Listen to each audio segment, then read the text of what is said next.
I finally did it. It has been a long time since I have purchased a Android phone, and this right here is the Pixel 9 Pro Fold. Let's get right into it.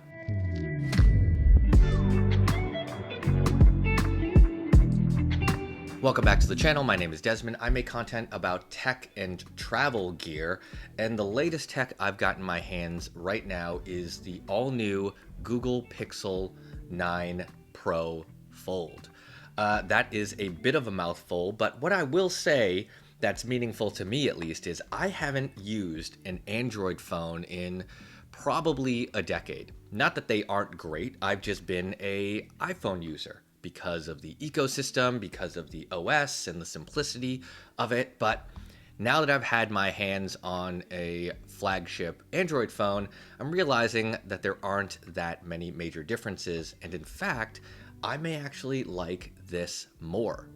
So before we jump into my initial thoughts of the phone, let's just talk about the experience. I was actually able to order this phone a couple of days ago for pickup in the flagship Google store in Mountain View. So I scheduled a pickup. I went there after work right on release day, and I was able to pick up my Pixel 9 Pro Fold right then and there. The experience was great. Even got a cookie for waiting in line for 30 seconds, but very seamless. Unboxing overall, again, pretty nice. I will say that the Pixel packaging versus like iPhone packaging does differ. A lot more recycled material, which is not a bad thing, but still relatively simple. We've got the phone here. We've also got a charging cable and some instructions. And that's all they include. No charging brick, just like Apple. With all that said though, setup is also just as easy. I am a Google user, Gmail, Google accounts, I have tons of that. So setting up this phone was pretty simple.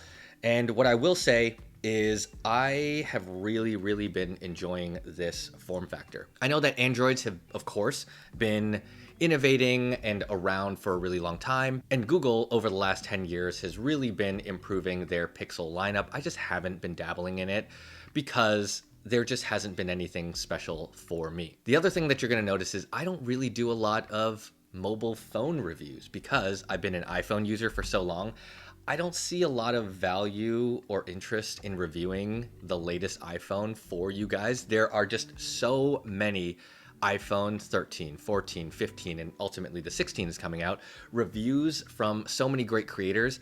I'm just gonna give you the same specs. Like, what is interesting about that? But I have been interested in the Android ecosystem because there are so many different types of phones that have been popping out, and I've just been waiting for the generation of foldables to get good enough to warrant the expense. With that said, I paid for this phone, the $1,800, maybe $1,900 after tax. I paid for this. I, so far, really like it. A couple of things that are pretty unique.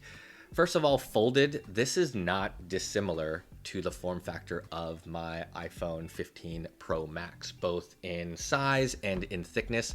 Of course, this is slightly thicker. When a case is on, they're roughly the same. The build quality, though, feels very much like an iPhone or any flagship phone in 2024. You've got aluminum and just metal and beautiful glass everywhere. The camera bump is, again, something I'm pretty accustomed to being an iPhone user.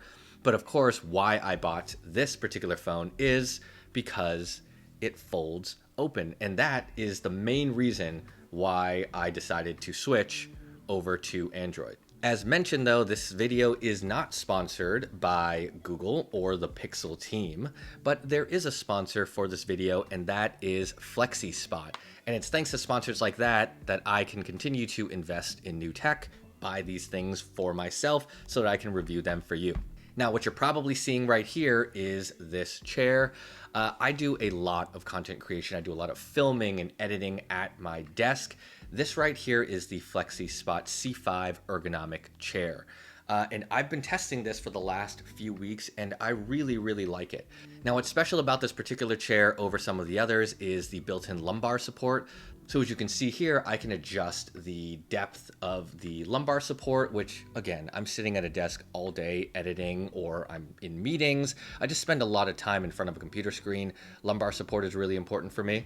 Couple of other things to call out about this chair, not that it matters too much. It can support up to 300 pounds.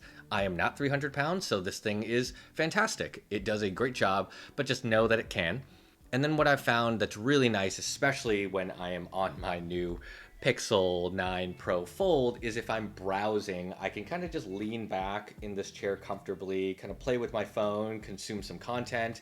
It is a really nice reclining experience. And the last thing to mention, I've been testing this for a few weeks now, but there's a 30-day free return policy and you get a 3-year warranty on this particular chair. So if you're looking for a chair and you want to support this channel, check out the link in the description below. They help me make more videos like this possible. So let's get back into it.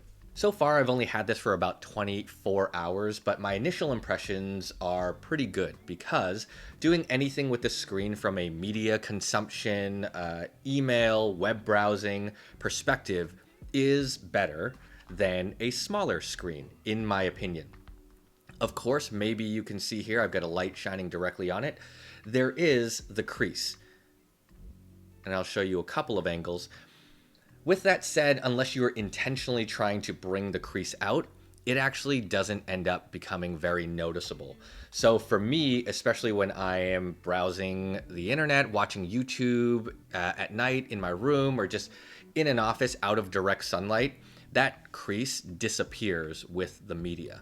The other thing that I really like about this from a user perspective is, yeah, I can open up Google Docs, and then I can also have YouTube open at the exact same time. So if I'm doing research for content creation, I have a script on the left or notes on the left. I've got my YouTube app open, and I can actually do both at the exact same time, which is really, really nice and not an experience that I have with my iPhone. I am still familiarizing myself with the latest Android OS, but based on my experience, really not a huge departure from, say, an iPhone experience. Yes, you've got your apps here, you have widgets, you can place your apps all over the home screen. Generally speaking, I actually like this a little bit better from an aesthetic standpoint because I have full control over where things are on this home screen, and the home screen is much larger, like a small tablet. Now let's talk about form factor. When it's closed, nothing special. It is the same thing as a candy bar style phone. This is heavier and denser than, say, an iPhone 15 Pro Max or even that new iPhone 16. It's about 9.1 ounces in weight. And then folded, it's about a 1/4 inch thick, but unfolded, that's kind of where the form factor feels really nice because that weight is balanced. It's distributed across a much larger amount of surface area, and then the device becomes significantly thinner, which means holding it in my hand for web browsing or just scrolling through content is really, really nice. And I'll just go ahead and throw out some specs for you. It's overall 8 inches when it's completely open. It's got 120 hertz refresh rate, which is great, up to 2700 nits of peak brightness, which I've found to be fantastic. I haven't had any issues with brightness on this phone at all. Now, when it's closed, this is still 6.3 inches. So this is the same screen size, I think, as the new Pixel 9 Pro.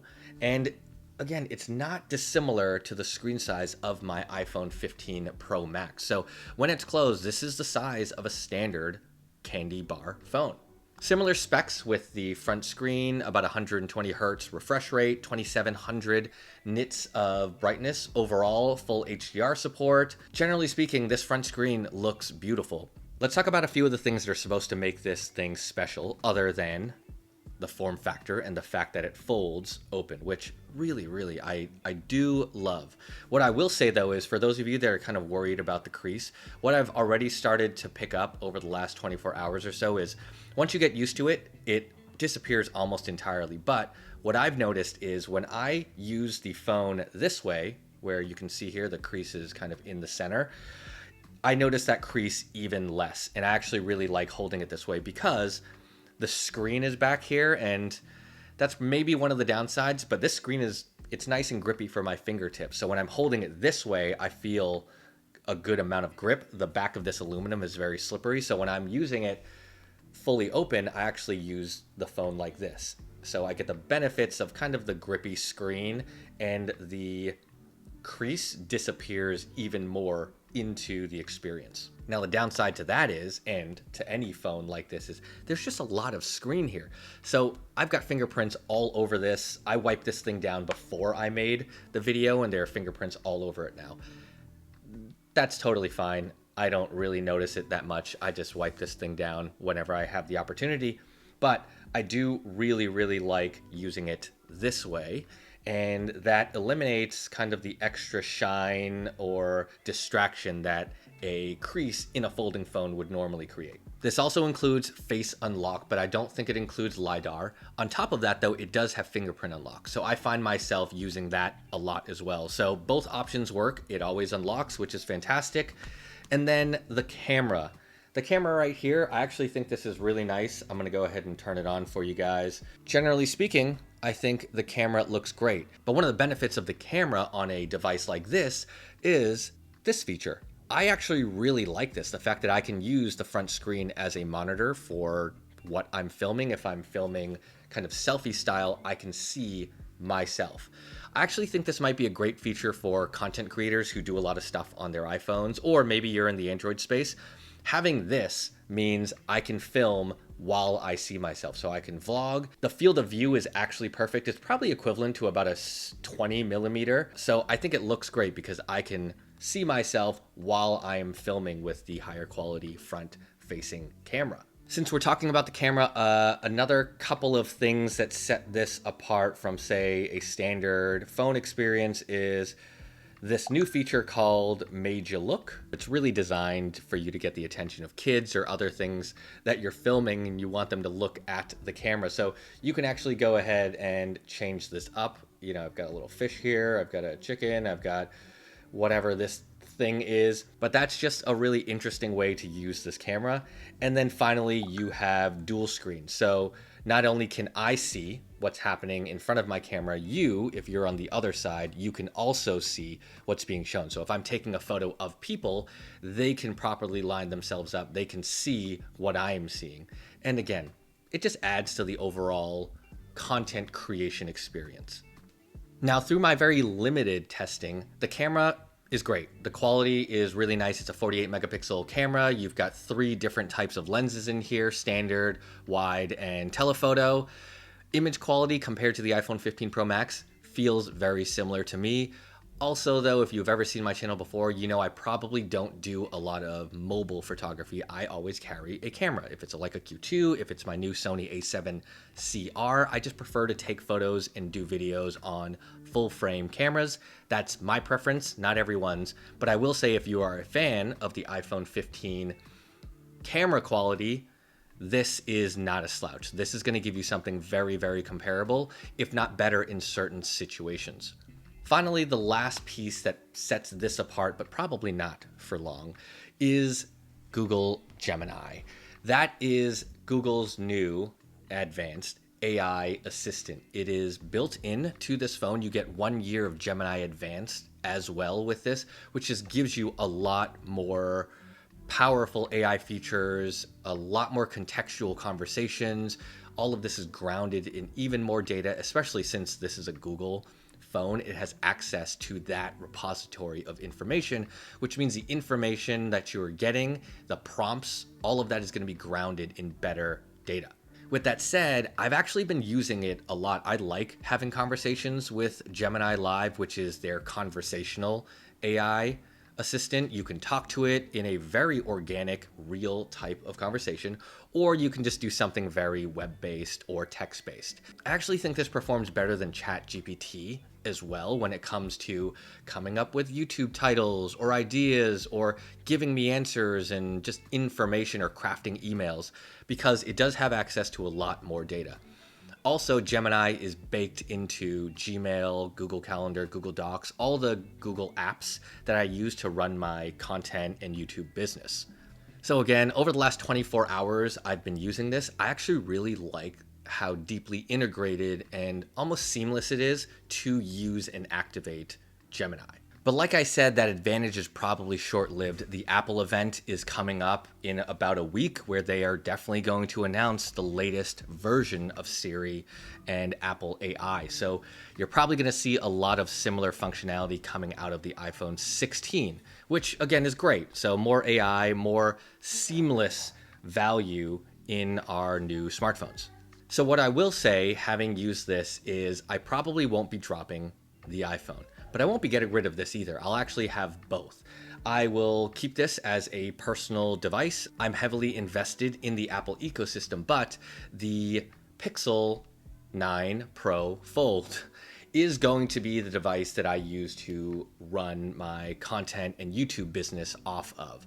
I think the integrated tools for Google, for Gmail, for YouTube, the productivity benefits of having a screen like this is great.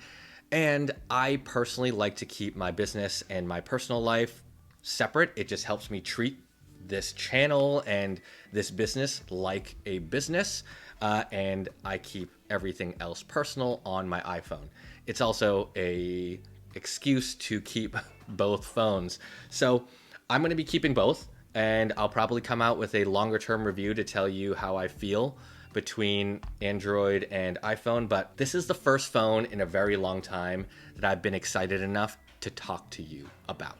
You know, I never make reviews about phones, but Androids, they're so interesting. I've got one here that's like a adventure phone. It's built to be super rugged. I'll talk about this in another video, but you don't get that same experience with an iPhone. It's the 15 or it's going to be the 16, and it's got some upgrades and it's got some differences. They look the same, they function the same, OS gets updates, but I'm actually really excited about this and integrating a foldable into my life. All right, if you like this video, hit that like button, subscribe for more videos just like this.